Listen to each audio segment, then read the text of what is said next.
About a month ago, we created the best possible offense in the NFL. And then there was a lot of interest from you guys to see what the defensive side of the ball would look like. And from the comments, I think everyone really enjoyed the format. And for those of you that are new here, let me explain. This is far from just a ranking video having the best players at each position on the field. We are going to start by picking a defensive coordinator, and this determines a lot. We need guys who are going to play the system well, and chemistry matters a lot here between players and their playing styles. So as we start to build our team, you might hear some names that you weren't expecting and aren't even seen as top 10 in their position. But with each pick, we are going to explain why we have them there on our team and why we think they're the best fit. This is going to be a lot of fun, so let's get right into it. But starting with the defensive coordinator, the first major shock of this video is going to be coming in right away, and we might spend the longest on the explanation of this decision just because we need to understand our defensive coordinator very well so all the other players we choose make sense. And we're actually going to pull someone off the streets for this position, and that is Vic Fangio.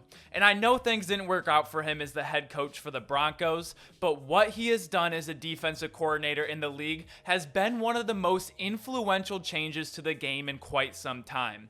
As the Legion of Boom had its one high cover 3 look, offenses started to adjust to this and ran systems and specific schemes to combat this. We saw the Rams and Sean McVay be the best example of that, as they went on to have the best offense in the league in 2018. Vic Fangio and his 2 high safety defenses where he doesn't blitz much, there's a lot more stunts, 6-1 tilts, the ability to roll coverages which allows them to disguise cover 2, quarters, cover 3, or man coverage out of the same exact look, or how he splits the field in half and will have 2 different coverages on the respective halves. This changed everything, and the Patriots took Fangio's idea and were able to hold that same Rams team we just mentioned to 3 points in the Super Bowl that season, which led McVay taking Fangio's linebacker coach and Brandon Staley to run his defense, and with their success led Staley to be the head coach for the Chargers. And so many others have branched off from his coaching tree to find jobs in the league.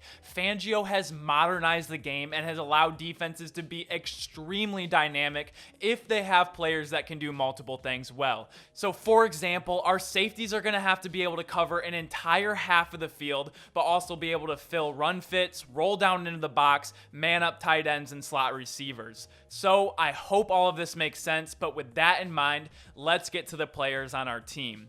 And starting out with defensive tackle, this is the only player I knew was going to be on the team before I even started making this video or chose a defensive coordinator, so I thought I'd start here to get it out of the way. We could talk about for an hour why he's so good, or spend 3 seconds because everyone kind of knows at this point, and I'm going to go with the latter. Arguably the best defensive player of all time, needs to be double teamed in the run and the passing game, fits every system imaginable, so he's on our team. But moving to our other defensive tackle, this is where the consensus number 2 guy is not going to be here. And we are going to take Vita Vea as our second defensive tackle. In this Vic Fangio defense that so often will start in a 2 high, this means there's going to be a light box most of the time, and this usually gives offenses a green light to run the ball, especially on early downs to stay ahead of the chains. So we need a specialist here. We need someone who can play a gap and a half, commands 2 bodies, and plugs the interior of the line. We are going to have plenty of pressure on the quarterback with our 2 edge rushers, and the defensive tackle role isn't used to be overly aggressive in the passing game anyways in this system. And nobody causes more problems for an offense trying to run the ball than Vita Vea. But moving on to our cornerbacks. When thinking about what cornerbacks we want, they need to be able to do multiple things. They'll obviously need to play the hard flats well, but also need to be studs in man coverage. So when going through the process of choosing our corners, I looked at yards allowed per coverage snap, completion percentage when targeted in man coverage, and opposing quarterback rating when targeted. And of course, went back to see who they were covering to give context to these numbers, and I bet this might be one of the most scrutinized choice, but hear me out. Xavier Howard and Eric Stokes are going to be our corners. And I know what you're thinking. I can see Xavier because he's one of the best corners in the league, but Stokes, he's not even the best corner on his team. And I do think Jair is still deserving being seen as one of the league's best corners after what he was able to do in the 2020 season. And this is why the Packers secondary is going to be ridiculous this year. but I don't think people actually understand how good Stokes was as a rookie. He stepped in as a rookie last year for Jair and took on the other team's best receivers, and his numbers back up how well he played.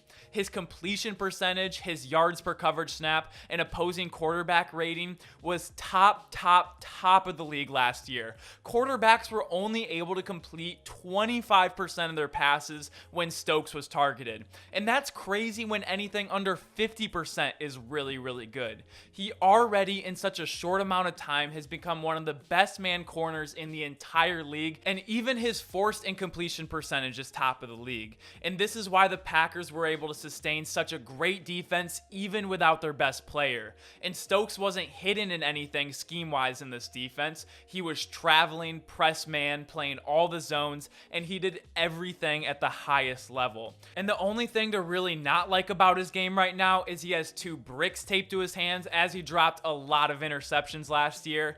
But overall, we need guys who can lock down, and we need a lot of speed. Check and check for both of them. Xavier Howard is the only person whose advanced stats and tape matched up and are even slightly better than Stokes with what we're looking for with this team, and he's an absolute ball hawk as well. So between these 2 corners, I feel very comfortable sending these guys out, and I wouldn't want any other 2 players in Fangio's defense. But looking at things, I'm sure there's a familiar name you were expecting to see in the secondary, and he's not here because he's going to be our one and only substitute on defense for our nickel packages and a substitute for a safety when we want to show a one-high look pre-snap. That guy is Jalen Ramsey. He showed me last year that he's probably going to be the best safety in the league when he decides to make that transition, and every defense has a third down package where they put a 5th DB on the field or sub out a safety for a third corner. I made a whole video on why I think Ramsey is absolutely perfect for this role, and if we're creating the best defense, this position needs to be included, and there isn't a better guy for the role than Jalen Ramsey. But moving on to our edge rushers. With edge rushers in the league, there is a massive debate who is 1 and who is 2. Myles Garrett might just have a tick more impressive frame, power, speed, and his win rate and pressure rate is just a fraction better. And TJ Watt having 99% of the athletic ability and advanced analytics as Garrett, nobody finishes better than TJ Watt. He missed games and would have absolutely destroyed the single season sack record if he didn't. He brings the quarterback to the ground, forces the ball on the ground, and disrupts passes better than anyone else. So what should we value more, and overall, who is better? Well, luckily for us, we don't have to decide this, as we can just take both of them. There's already been some examples of people who aren't seen at the best of their position or role be on our team. This isn't going to be one of those times. These are the 2 clear best guys that I think you would take in any system you would choose to run in this league.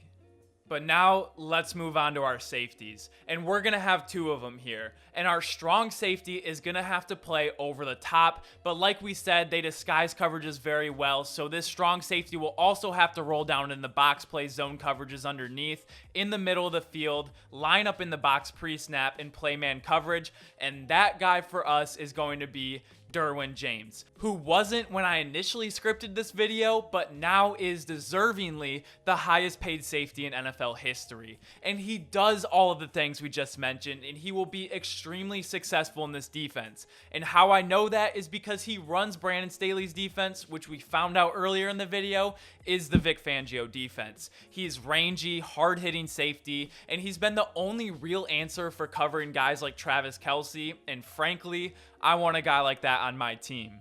But moving on to the free safety, this will be the complementary guy in the 2 high looks and the 1 high safety for all the other looks, and that guy is Jessie Bates III.